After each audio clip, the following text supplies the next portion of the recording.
So welcome everyone to the monthly virtual gathering of the Canadian Ecopsychology Network. Hello, my name is Carol Koziel and I'm the founder of CEN. Today we're going to have a presentation from Jack Adam Weber. Jack is a Chinese medicine clinician with over 20 years experience. He is also a climate activist, organic farmer, and celebrated poet. Jack has authored hundreds of articles, thousands of poems, and several books, including his latest, Climate Cure, Heal Yourself to Heal the Planet. Jack, thank you so much for sharing your time and wisdom with us today, and the airwaves are yours. All right. So we'll keep an eye on the time. I want to thank everybody for coming. I'm speaking to you from Ojai, California. I think I want to begin just by saying that frequently when I talk or speak or present, I'll pause, and I just connect into my body and allow the next step to come. And I think that's a great metaphor for us as we live in our modern world that's constantly fast-paced and lack that bit of self-reflection. So people are often confused by that. So I just want to share that. Because this is an eco-psychology presentation, I took sort of most of the information from a chapter in the book titled The Yin and Yang of Emotional Intelligence. And then I think I'm going to weave other aspects of the book and then parts of the book that haven't even been presented yet into that discussion. So I just wanted to begin with a poem. And this is a poem that I wrote in Hawaii when I was building my house out there. And I'll get into a little bit of story about living in Hawaii and how it informed writing the book. So the poem is titled Roommate. Today, while brushing off the walls of my half-built home, I happened upon, as we all have in similar ways, a small spider scrambling through the dust pile. After a few tries, I located its invisible lifeline, half buried in the debris. And in the time between carefully lifting its delicate, translucent body from peril to the safety of a higher perch, the world flashed before my eyes. The plundering of the Amazon basin, millions of pounds of fake fertilizer phosphates leaching into the Gulf of Mexico, invasive species overtaking the Everglades, refugees fleeing terror, spoiled ground, and fisheries. Pulling myself from contemplation, I busily finished cleaning, appointments, money, and other worries still heckling my sanity, threatening the delivery of justice, nearly precluding time enough to care in this small corner of my house we all share, called home.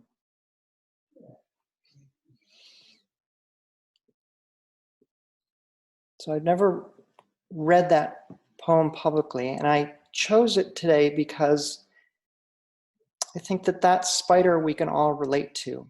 And as we watch the world crash down around us, I think we all need to find that spider in our lives, both as a metaphor for our own self-care and our care for the natural world. And I'll say that having founded the chapter of Extinction Rebellion here in Ojai and been working diligently with that group over the last couple years, we have a small progressive town here in Ojai and lots of green initiatives and green minds and hearts here. And I've watched how plodding and slow and frustrating it is to get climate initiatives going, even in a small progressive town. And it's been exciting in ways, and it's also been really disheartening because I extrapolate that to the bigger world, and I see how slowly things are progressing. So when it comes down to, the sense of anxiety or the sense of terror, the sense of dread that we all feel, there's this sort of juxtaposition of, doing what we can in our individual lives and never feeling like that's enough, and then wanting to, go with the federal government and get changes done right away. And obviously that doesn't happen. It's hard to happen even here in Ojai. So this dynamic of the personal, right, the microcosm and the macrocosm is some of what we'll talk about here today. And the spider poem, the roommate poem, brings up this aspect of care. And as I began to contemplate writing the book more than 6 years ago, I am a radical kind of person, and I like digging down into the roots of things and trying to get at what really is at the foundation of our dysfunction. And I realized that one of the primary things that we need, and that I share about in the first couple chapters of the book, is this sense of care. And so what does it take for us to care, right? If you don't care, you're not going to care about the world. You're not going to self-motivate. You're not going to organize with others. And you're not going to try to clean up your own life.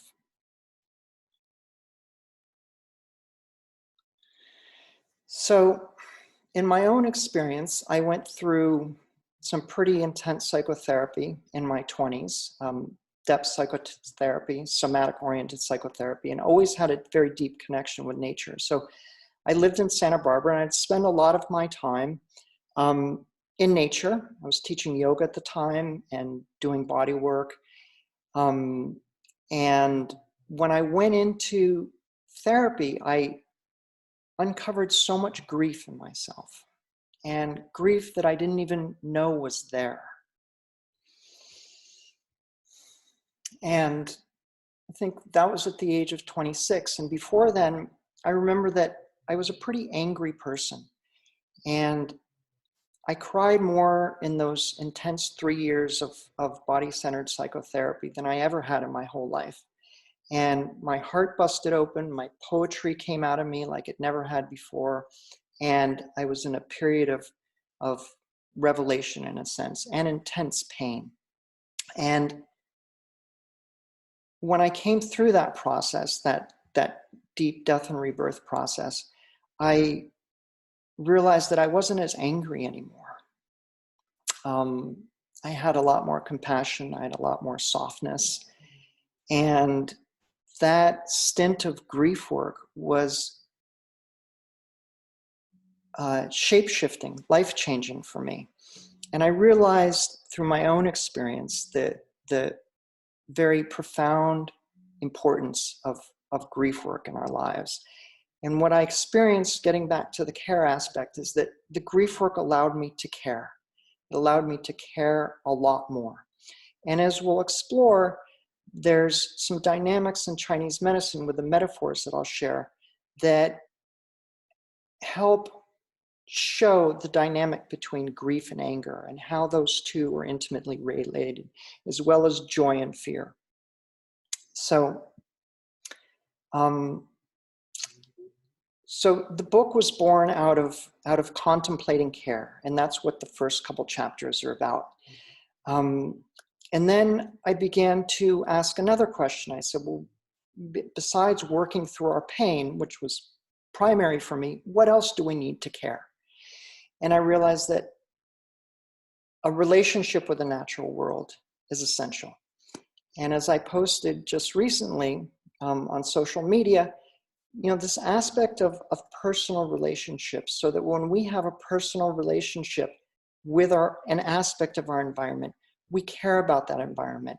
And in the book, I share a couple studies out of Berkeley and Stanford showing that when children are exposed to nature, when children are allowed to be in nature and begin to feel it and be affected by it, they grow up caring more about the natural world and about environmentalism. And it also affects how people vote, voting for nominees that take care of the environment and don't take care of the environment. So it's it's important to get out of the cerebral sphere and get into the natural world, as most of us know here. And so I just bring that home in the sense that, so we have this care, right? And psychotherapy often is just about how we care about ourselves. And, you know, as I've learned from Linda and, you know, from my own experiences as well, that therapy really has to go beyond the individual. And I think ecopsychology is a wonderful way of understanding the holistic dynamic of what psychology means and what our own healing means. And I discuss this in the book as well, that you know, if we're just working on ourselves, it's just a personal indulgence project. And what I've experienced through my own work of therapy and healing and grief work is that from that, I'm reborn, and I'm reborn to care, and it breaks my heart open as wide as the world so that I care about everything else tremendously. And that segues into when I first started learning about climate crisis, before I started writing the book. It was so distressing for me. And like a lot of people, I learned about the crisis initially and how bad it was through Guy McPherson's work. And so I remember that was in Hawaii, and I went into a period of depression, not clinical depression per se, but I was really, really broken. And that went on for at least a couple months or so. And then I sort of graduated from that. I transitioned from that. And I got tremendously interested in activism again and environmentalism again, even though I was doing a lot of work in Hawaii. And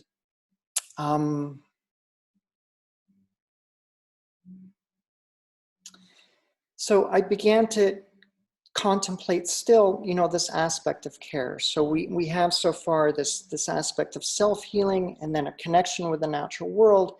And then I realized that we need a sense of community, that we're wired, right? Our neurobiology is wired evolutionarily to be with one another, to care about one another, to work together. So these three things are what I call a triangle of resilience. I call them our triangle of resilience relationships. So working on oneself, being with the natural world in an embodied, loving, caring, you know, passionate state, and with one another. So I just, I wanted to just read a quick little paragraph here from the book about this. This is from the first chapter, and this is when I was contemplating what propels us to be able to care enough. So I say, our collective inaction has propelled me to wonder what allows us to willfully, even nonchalantly, march towards collapse and our own demise. I have meditated on this question for years, searching for radical etiology or root cause for our folly.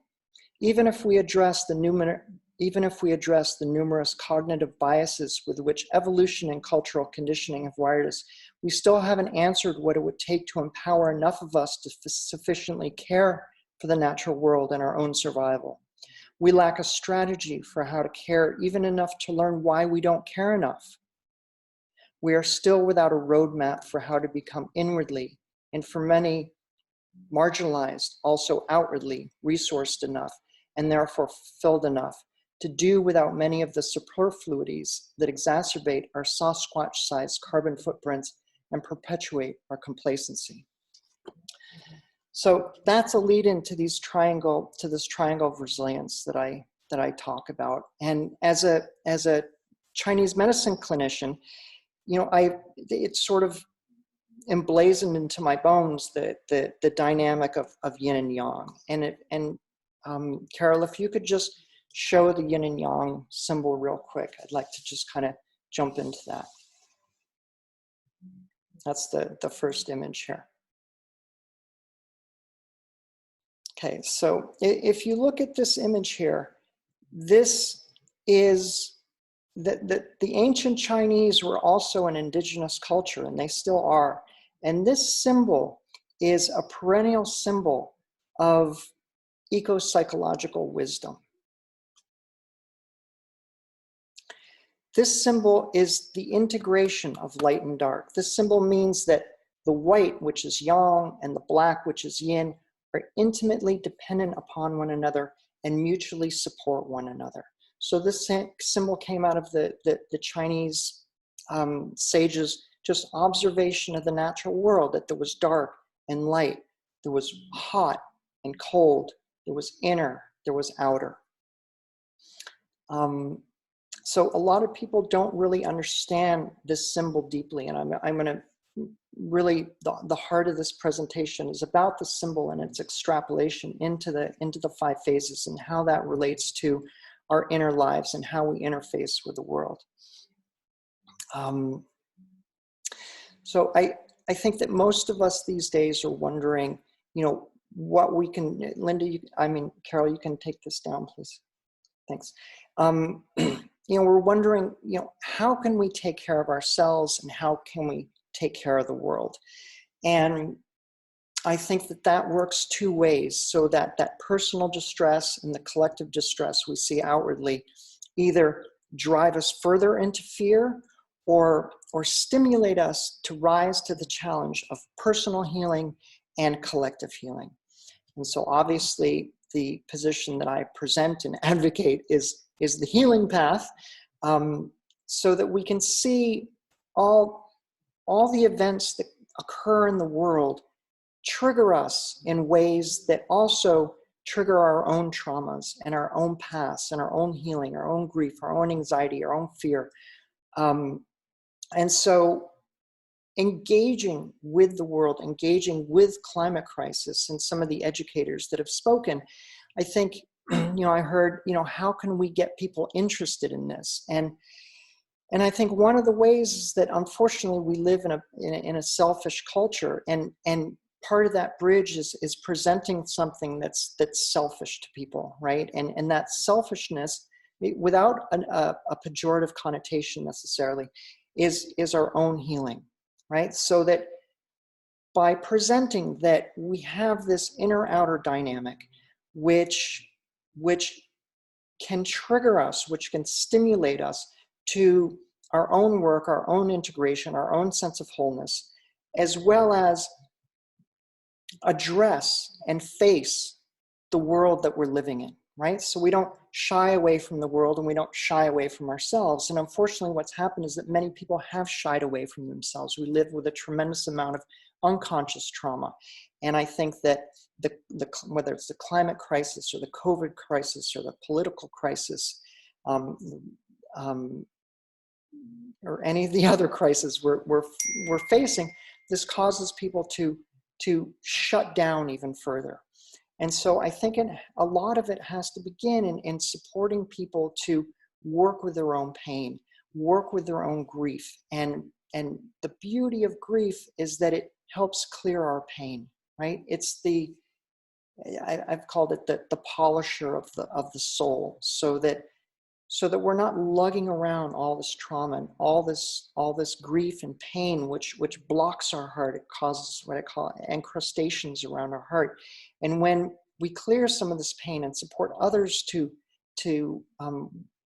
work through their pain and to create social movements and institutions and policies that actually support mental health and make it available, good psychotherapy, good somatic work, good ecotherapy for everybody, then we can begin to heal as a culture.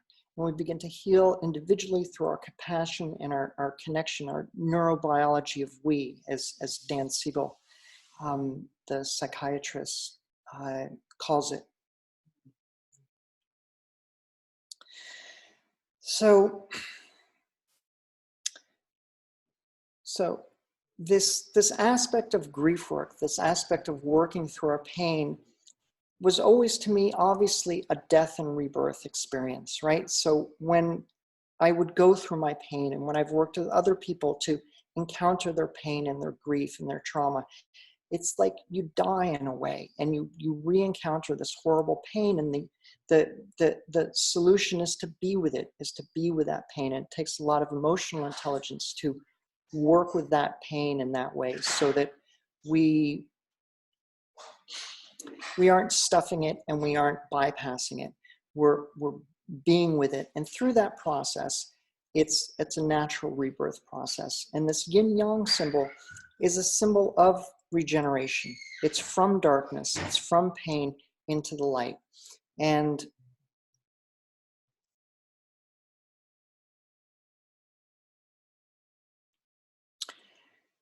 okay, so Carol, if you could show the picture, I don't know which one it is, but it's of the Earth at the center image. Okay, so you can see the yin-yang symbol here, okay? And this is the metaphor, the symbol of death and rebirth. So in this, on the right side of the symbol is the darkness, right? This is the side where we go into our pain, where we go into the unconscious. And at the very bottom, at the water face, that's when the darkness is the greatest. That's when the pain is the greatest. And within the pain begins to sprout just at 6 o'clock. You'll see in this, at 6 o'clock begins to sprout, begins to grow the wood element.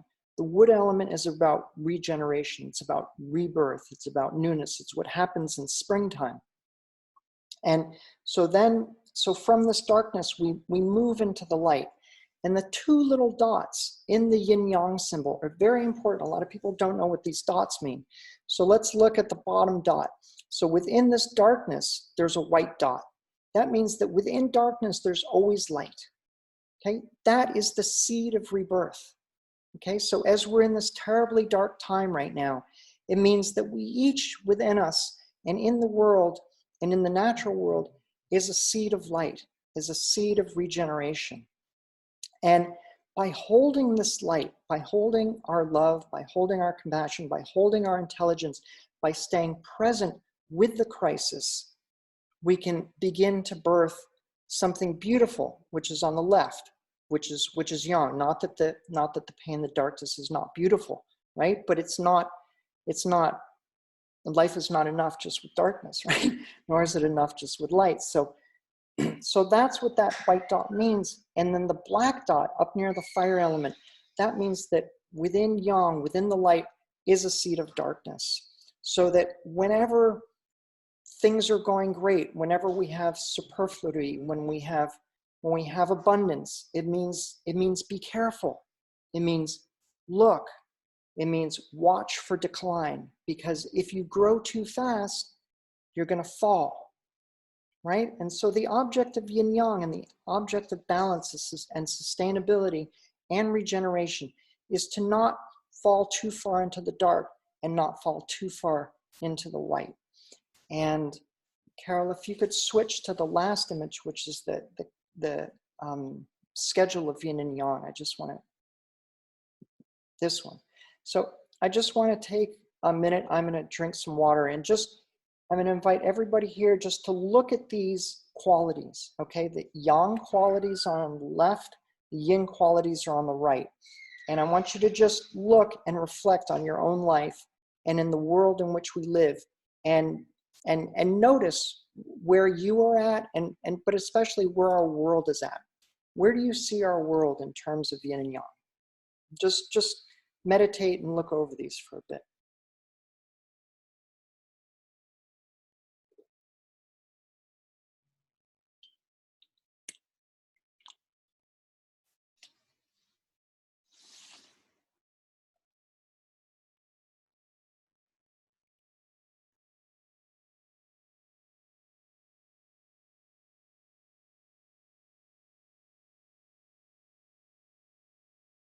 Okay.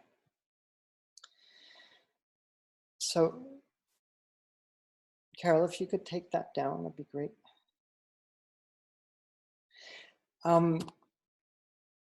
So as I look at that chart, and I imagine most people do, you'll see that the yang column is overabundant in our world, and the yin column is deficient. Okay, so that the yin column is also the feminine principle, not necessarily woman, because following the thinking of Jung and archetypal psychology, we each have masculine and feminine principles inside of us. So that yang column is tremendously exaggerated in our world. And what that means is that all that light, right, and all that warmth is in excess.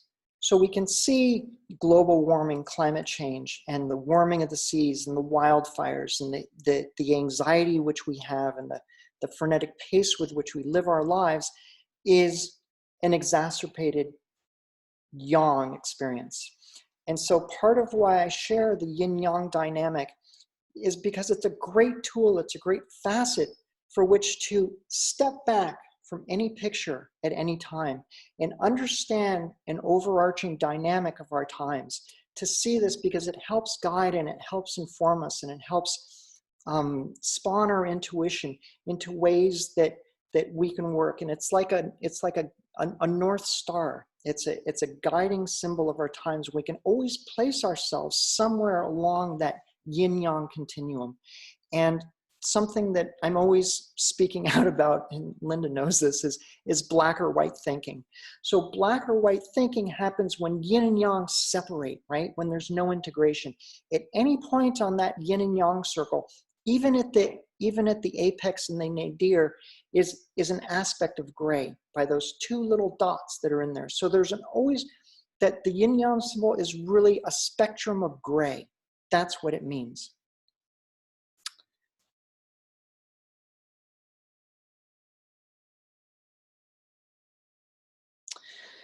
So, I'm trying to remember what I was thinking about before I got onto the black or white thinking there. I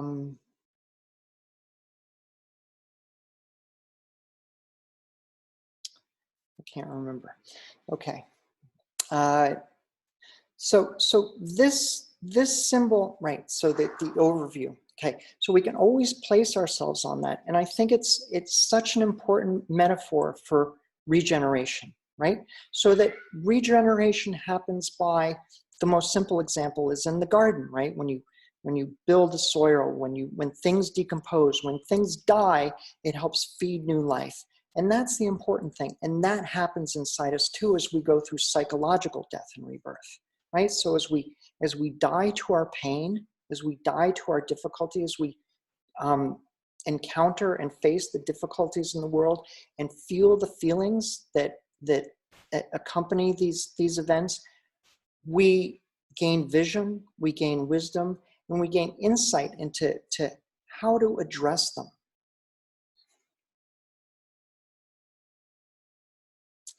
So, Carol, if you could show the image of the 5 elements. I think it's the 3rd image that you have.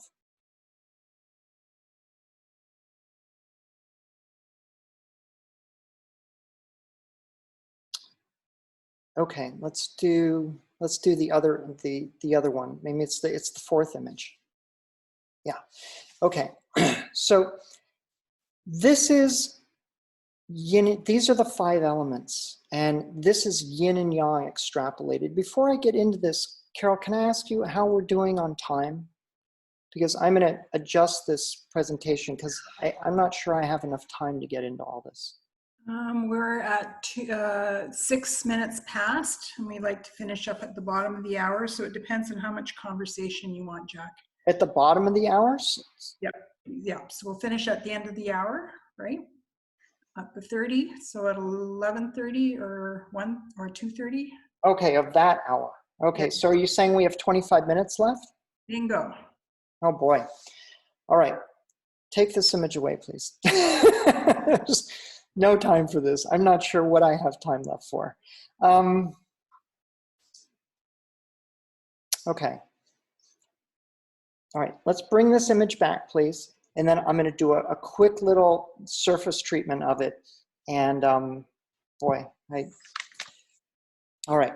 So these are the 5 phases. This is these outer arrows represent generation, right? So that's the yang phase. That's how things are built in the world. And this inner series of arrows is called the control cycle. So in the spirit of yin and yang, this is generation and degeneration, right? Building and decomposition. So that this always needs to be in balance. So you can't have constant progress, okay? So constant progress would be to keep building, keep progressing, and without the death cycle. So I just want to speak a bit about the emotions here. And so this model is a model of wholeness. So the ancient Chinese saw that all the cycles of all the seasons of the year create a wholeness, and the yearly cycle represents our own wholeness. So just as the seasons represent the wholeness of the natural world, they represent our own wholeness inside ourselves. So the beauty of holistic medicine and the holistic nature of this symbolism here is that these things occur in the world and they occur in ourselves, so that we can access the wisdom and the balance and the dynamics of the outer world by accessing ourselves, and vice versa. We can observe and be connected with the outer world and recognize the wisdom for our own lives. So the ancient Chinese realized that up here at the top at 12 o'clock, the emotion associated with the fire element is joy. And with earth, it's worry, but I like to, for our sake right now, focus on reflection, right? So that's the pause. That's when you're speaking to someone, pausing. When I'm presenting, pausing. So this is the pausing between events in life so that we can take account of what's happening. We can reflect, and this aspect of self-reflection is so important. And it's why in the image Carol showed before, the earth was at the center, right? This is a different pictogram of the 5 elements, and both were used at different times in Chinese medicine history. So the metal element corresponds with grief. And you'll notice that this side here, so the earth and metal and water, this is the yin side. This is the dark side, right? So worry, reflection, these are all starting to move inward. Grief is inward and sinking. Fear is the deepest. And then we're birthed onto the other side in wood and fire. But anyway, water here at the nadir of the yin swish, the black swish, we have the emotion of fear. And I'll just say briefly that I think that especially lately, as I watch what's happened during COVID, and especially with the climate crisis and what I just described before, I think fear is such a pivot point. It is perhaps the most profound pivot point. I could almost attribute the climate crisis, the COVID crisis, the political crisis to fear and how we work with fear. And it's and on social media, you'll find that people just have this black or white view of fear. It's like, oh, don't live in fear, right? Or they're so overwhelmed with fear, they're paralyzed. And so that's where emotional intelligence comes in. And I have a whole chapter in the book on working with fear, and then a whole chapter on working with anxiety, and how you really have to, the devil is really in the details here, and working with fear, learning what is helpful fear, what is unhelpful fear, what fears do we challenge, how do we regulate ourselves somatically as we encounter fear. All of this in the book, and all of this is very, very crucial. And I could spend hours talking about fear and how it shows up, and its most perverse and dysfunctional manifestation in our world today, especially in the COVID crisis, is a fear of fear. So when people fear, the people that say, oh, don't live in fear, I don't want to live in fear, oh, that's fear-based, that is disease. That is the epitome, that is the crux of disease. We have to pay attention to fear, not only to protect ourselves by wearing masks or social distancing or sheltering at home, right? And we see that the people that denigrate and that disparage fear are the ones out there spreading the freaking disease. So fear of fear is tremendously problematic. Anyway, so, and then we have the wood and the creativity of the wood phase. This is the rebirth part. After we've contemplated fear, after we've worked with fear and helped ourselves come out. I'm going to pause a second. I'm going to stop talking very soon because I really want to get to questions. Let me just see if there's anything super important I have to say. Okay. I just want to conclude by saying that model that we just saw, the 5 elements, that's a model of wholeness. And so it means that we need all of those emotions. We need all of those qualities. And we cannot do away with grief. We cannot do away with joy. We cannot do away with anger. We cannot do away with fear. So we need all of them. And the Chinese, because of their culture, they say, have all those emotions in balance. I remember when I was in clinic at school, you know, one of the supervisors was telling me, you feel too much. You feel too much. You can't cry so much. And I just knew that I needed to cry that much at that time. So I've kind of adjusted this for a more Western mindset, in the sense that when we embrace all these emotions, when we embrace our grief, when we embrace fear, we have to work with each one differently and specifically. So there's a separate set of intelligence tools to work with fear. There's a separate set of intelligence tools to work with anxiety, to work with grief, right? So that we don't, you know, it's like keeping one foot in regulation, one foot in the mud, so that we don't go off the deep end and fly off the wheel of Yin and Yang. So a lot of that's discussed in the book. So I am going to stop now and thank you for your attention. And I had to cut things a bit short. So I'll leave it at that. And I welcome any questions.